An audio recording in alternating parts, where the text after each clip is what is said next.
বন্ধন তরুণ সংঘের সাইনবোর্ড টানানো হচ্ছে। সাইনবোর্ড টানানোতে অংশগ্রহণ করেছে সাবেক সভাপতি মোহাম্মদ মফিজুল ইসলাম, সাবেক সাধারণ সম্পাদক মোহাম্মদ মোনার হোসেন পেয়াল, সাবেক সভাপতি মোহাম্মদ আশিক বিল্লাহ শুভ এবং সাবেক সাধারণ সম্পাদক, এবং উপস্থিত আছে আরো বর্তমান সভাপতি মোহাম্মদ নাহিয়ান বিন মুজাহিদ। নাহিয়ান বিন মুজাহিদকে আমরা দেখতে পাচ্ছি না।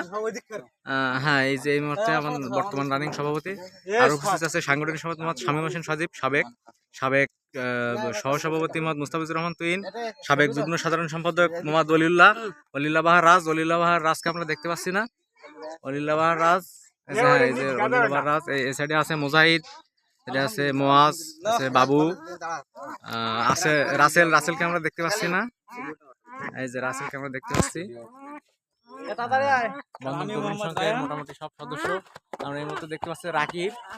রাকিবও আমাদের মাঝে অংশগ্রহণ করছে সাইনবোর্ড টানানোতে। আমাদের বন্ধন তরুণ সংঘের আরো যে সমস্ত সদস্য আছে তারা সবাই কাজে কামের ভিতরে রয়েছে। মাহফিল উপলক্ষে অষ্টম বার্ষিক ওয়াজ মাহফিলে তারা সবাই কাজে ব্যস্ত আছে। পরবর্তী প্রজন্ম যারা, এই যে